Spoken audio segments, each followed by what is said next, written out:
पंजाब के कपूरथला की रहने वाली सरबजीत कौर, जिसकी कपूरथला में एक बड़ी कोठी है, 2 बच्चे हैं और हंसता खेलता पूरा परिवार है।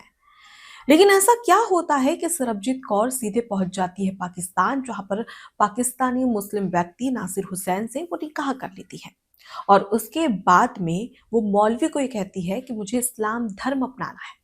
जिसके बाद वो अपना इस्लाम धर्म अपनाती है और उसके बाद वो सरबजीत कौर से बन जाती है नूर फातिमा। जिसके बाद सरबजीत कौर पर आरोप लगते हैं कि ये जासूस है।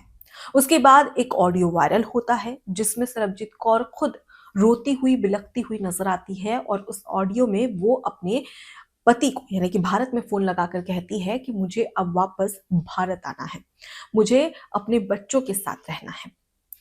क्या वाकई में सरबजीत कौर जासूस थे जिसे भारत से पाकिस्तान भेजा गया है, जिस तरीके के आरोप सरबजीत कौर पर लगाए जा रहे हैं? और ऐसा क्या है सरबजीत के केस में जहां पाकिस्तान की लाहौर हाई कोर्ट से लेकर पाकिस्तान आर्मी, पाकिस्तानी सरकार, गृह मंत्रालय और इसके साथ ही इंडियन आर्मी और भारत सरकार के लिए एक पहेली बन चुकी है सरबजीत कौर। अब सरबजीत कौर को देखा जाए तो इनके ऊपर गंभीर आरोप लगे हैं। पाकिस्तान की ओर से इन पर यह आरोप लगाया गया है कि ये एक जासूस है, जिसके चलते इन्हें पाकिस्तान के शेल्टर होम में रखा गया है। तो वहीं दूसरी ओर सरबजीत कौर का एक ऑडियो वायरल होता है जिसमें सरबजीत कौर खुद भारत फोन लगाती है अपने पति को और उसके बाद वो रोती बिलखती हुई नजर आती है। ਮੈਨੂੰ ਨਾ ਦੇ ਦੇ ਚੱਲਿਆ ਮੈਂ ਤੈਨੂੰ ਪਤਾ ਗਈ ਮੈਂ ਦਵਾਈ ਖਾ ਲਈ ਸੀ ਮੈਂ ਦੁਬਾਰਾ ਫਿਰ ਦਵਾਈ ਖਾ ਲੈਣੀ ਆ ਮੈਨੂੰ ਤੰਗ ਪਰੇਸ਼ਾਨ ਨਾ ਕਰੀ ਨਾ ਮੈਨੂੰ ਦੁਖੀ ਕਰੀ ਨਾ ਮੈਨੂੰ ਮਾਰੀ ਨਹੀਂ ਨਹੀਂ ਕਦੇ ਵੀ ਨਹੀਂ ਹੋਊਗਾ। ਮੈਂ ਇੱਥੋਂ ਆਪ ਗੱਲ ਸੁਣ ਦੇਖ ਲੈ ਮੈਂ ਤੇਰਾ ਘਰ ਬਣਾਇਆ ਮੈਂ ਤੇਰੀ ਨਹੀਂ ਬਣ ਕੇ ਰਹੀ ਹਾਂ ਮੈਂ ਤੇਰੀ ਕੋਠੀਆਂ ਮਹਿਲ ਬਣਾਏ ਵੇਖ ਲੈ ਗੁਰੂ ਨਾਨਕ ਦੀ ਸਹੁੰ ਖਾਨਾ ਵਾ 25 ਰੁਪਏ ਦੀ ਮੈਂ ਨਹੀਂ ਤੇਰੀ ਗੁਰੂ ਨਾਨਕ ਵੇਖ ਮੈਂ ਗੁਰੂ ਨਾਨਕ ਦੀ ਸਹੁੰ ਖਾਨਾ ਮੈਂ ਤੈਨੂੰ ਕੁਛ ਵੀ ਨਹੀਂ ਕਹੂੰਗਾ। ਤੂੰ ਆ ਜਾ ਮੈਂ ਵੀ ਆ ਚੱਲਿਆ ਉੱਥੇ। ਅੱਛਾ ਆ ਜੋ ਬੱਚਿਆਂ ਨੂੰ ਵੀ ਕਹਿ ਦੋ ਕਿ ਤੇਰੀ ਮਾਂ ਬੜੀ ਦੁਖੀ ਆ ਆਪਦੀ ਮਾਂ ਨੂੰ ਕਬੂਲ ਕਰੋ ਮੈਂ ਇੱਥੇ ਬੜੀ ਦੁਖੀ ਹੋ ਗਈ ਆ। ਚਲ ਕੋਈ ਨਹੀਂ ਹੁਣ ਜੋ ਗਲਤੀ ਹੋਣੀ ਸੀ ਹੋ ਗਈ ਛੱਡ ਇਹਨਾਂ ਨੂੰ। ਮੈਂ ਦੱਸ ਦੂਗੀ ਮੈਨੂੰ ਧੋਖੇ ਨਾਲ ਇਹਦੀ ਘਰ ਵਾਲੀ ਲੈ ਕੇ ਗਈ ਸੀਗੀ। ਉਹਨਾਂ ਦੀ ਗੱਲਾਂ ਨੂੰ ਤੂੰ ਛੱਡ ਹੁਣ। ਤੇਰੇ ਨਾਲ ਕੋਈ ਮਾਰਕੁੱਟ ਕੀਤੀ ਇਹਨਾਂ ਨੇ? ਤੈਨੂੰ ਪਰੇਸ਼ਾਨ ਤੇ ਨਹੀਂ ਕਰਦਾ? ਕੋਈ ਕਹਿੰਦਾ ਤੇ ਨਹੀਂ ਕੁਛ? परेशान तो कर दे दुखी पड़ी है मैं। क्या सरबजीत कौर अपने मन से गई थी पाकिस्तान? क्या है पूरा मामला और क्या है ये गुत्थी जिस पर आज हम विस्तार से बात करने वाले हैं। नमस्कार, मैं हूं आपके साथ अनुपमा खोपरे और आप देख रहे हैं एबीसी न्यूज। दरअसल 4 नवंबर 2025 को श्री गुरु नानक देव जी के प्रकाश पर्व पर जो सिख जत्था था अमृतसर से अटारी बॉर्डर पहुंचा था और अटारी बॉर्डर के जरिए पाकिस्तान पहुंचा था। 1932 ये सिख श्रद्धालु थे जिनमें से एक थी सरबजीत कौर। सरबजीत कौर भी इस जत्थे के साथ में पाकिस्तान पहुंची थी, जहां पर जो सिख गुरु हैं उनके जो पवित्र स्थल है जिसके दर्शन किए। इन तमाम श्रद्धालुओं ने एक एक करके तमाम जो गुरु नानक जी के और जो सिख गुरु हैं उनके जो स्थल थे, पवित्र स्थल थे, उनके दर्शन किए। 10 दिन की ये करीब यात्रा थी जहां पाकिस्तान की अलग अलग जगह पर इन्होंने वहां पर दर्शन किए। जब 10 दिन की यात्रा खत्म हुई उसके बाद में 1932 जो श्रद्धालु थे वो वापस भारत आने की तैयारी में थे। अब इसी बीच में 1931 श्रद्धालु जो ये सिख जत्था था श्रद्धालुओं का वो भारत आ जाता है, लेकिन इसमें एक नाम मिसिंग होता है और वो नाम था सरबजीत कौर का। सरबजीत कौर का पाकिस्तान के एग्जिट रिकॉर्ड में नाम नहीं और वहीं भारत के एंट्री रिकॉर्ड में सरबजीत कौर का नाम नहीं था। अब इससे साफ है कि सरबजीत कौर पाकिस्तान में ही है।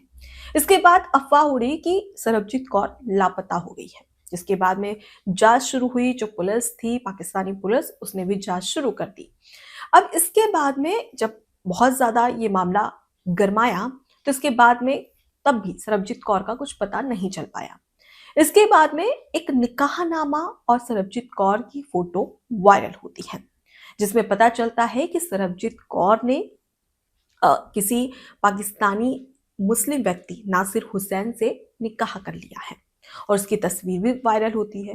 जिसके बाद में ये पता चलता है कि सरबजीत कौर ने मौलवी को ये कहा कि मुझे इस्लाम अपनाना है, जिसके बाद में वो अपना धर्म परिवर्तित कर देती है और सरबजीत कौर से नाम बदलकर नूर फातिमा अपना नाम रख लेती है और उसके बाद में वो नासिर हुसैन के साथ में निकाह कर लेती है। अब इसके बाद में जब वो सरबजीत कौर से सवाल पूछे जाते हैं तो सरबजीत कौर ये कहती है कि मैं नासिर हुसैन को 9 सालों से जानती हूँ। जी हाँ, ठीक सुना आपने।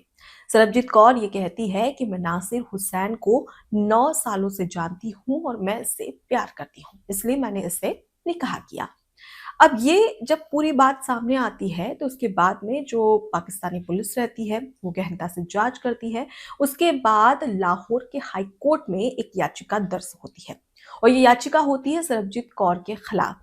सरबजीत कौर पर गंभीर आरोप लगाए जाते हैं कि ये जासूसी करने के लिए भारत से पाकिस्तान आई है। इसके बाद में सरबजीत कौर पर गंभीर आरोप और सुरक्षा के लिए खतरा बताया जाता है और इसे गिरफ्तार करने की मांग की जाती है। ये कोर्ट में अब भी पूरा मामला चल रहा है, जिसके बाद में पुलिस गंभीरता से जांच करती है और उसी दौरान सरबजीत कौर और जो नासिर हुसैन है उसे पुलिस गिरफ्तार कर लेती है। अब ये कहा जा रहा था कि जो सरबजीत कौर है उसे वापस भारत लाया जाएगा। जब भारत वापस आने वाली थी सरबजीत कौर, भारत भेजा जाएगा। इसी दौरान जो पाकिस्तान गृह मंत्रालय है वो सरबजीत कौर का वीजा बढ़ा देता है, यानी कि वीजा की जो अवधि है उसे एक्सटेंड कर देता है, बढ़ा देता है। और इसके बाद में सरबजीत कौर को अभी फिलहाल शेल्टर होम में रखा गया है, पाकिस्तान में ही। अब इसी बीच में एक ऑडियो वायरल होती है। इस ऑडियो में आवाज है सरबजीत कौर की और उसके साथ ही भारत में जो सरबजीत कौर के पति रहते हैं उनकी। इन दोनों के बीच में बातचीत हुई है। बातचीत में सरबजीत कौर रो रही है और ये कह रही है कि मैं भारत वापस आना चाहती हूँ। मुझे नासिर हुसैन के परिवार ने, यानी कि बहन है, उसकी पत्नी है और उसकी माँ है, उसने मुझे बहुत ज्यादा प्रताड़ित किया है, मुझे बहुत पीटा गया है। मेरे पास में ठीक कपड़े भी नहीं है पहनने के लिए, मैं फटे पुराने कपड़े पहन रही हूँ। और उसके साथ ही वो इस बात का भी जिक्र करती है कि मेरे जो 2 बच्चे हैं जो कि भारत में रह रहे हैं, वो अपने पति से जिक्र करती है कि उन्हें बताना कि उनकी माँ वापस आना चाहती है और उसकी माँ से जो भी गलती हुई है उसे माफ कर दे और मैं कोई जासूस नहीं हूँ। ये भी वो सरबजीत कौर कहती है। सरबजीत कौर यही नहीं रुकती, वो साथ ही साथ ये भी कहती है कि मैं जल्द से जल्द भारत आना चाहती हूँ। मेरे पास में पंजाब में, भारत में एक बड़ी कोठी थी, मैं लोगों को करोड़ों रुपए देती थी, लेकिन अभी फिलहाल मेरी ऐसी स्थिति है कि मैं पैसों पैसों के लिए, पाई पाई के लिए तरस रही हूँ। यहाँ पर मेरी स्थिति बेहद दयनीय है और अब मैं भारत आना चाहती हूँ। और इस दौरान वो बहुत रोती है। अब यही ऑडियो जब वायरल होता है, इस दौरान उसके पति इस बीच में ये भी कहते हैं कि तुम वापस आ जाओ, तुम्हें लोग कुछ कर तो नहीं रहे हैं और तुम सुरक्षित वापस आ जाओ बस, ये कहते हैं जो सरबजीत कौर के भारत में जो पति रहते हैं। इसके साथ ही सरबजीत कौर की जब ये पूरी घटना सामने आती है तो उसके बाद में सवाल उठने लगते हैं कि आखिर सच्चाई क्या है। सच्चाई यह है कि सरबजीत कौर ने खुद कबूल किया है कि वो 9 साल से नासिर हुसैन जो कि पाकिस्तान में रहता है उसे वो जानती है। जब वो प्यार में कहते हैं ना कि व्यक्ति अंधा हो जाता है। अब इसी बीच में सरबजीत कौर पाकिस्तान पहुंचती है और इस दौरान वो नासिर हुसैन से निकाह कर लेती है। शुरू शुरू में उसे सब कुछ ठीक लग रहा था, उसे लग रहा था कि मुझे जो खोया हुआ प्यार था वो वापस मिल गया और इस दौरान वो भारत में रह रहे अपने पति और 2 बच्चों को भी दरकिनार कर देती है और खुशी खुशी रहने लगती है। लेकिन कहते हैं ना कि जो खुशी होती है वो सिर्फ 4 दिन की, यानी कि 4 दिन की चांदनी फिर अंधेरी रात।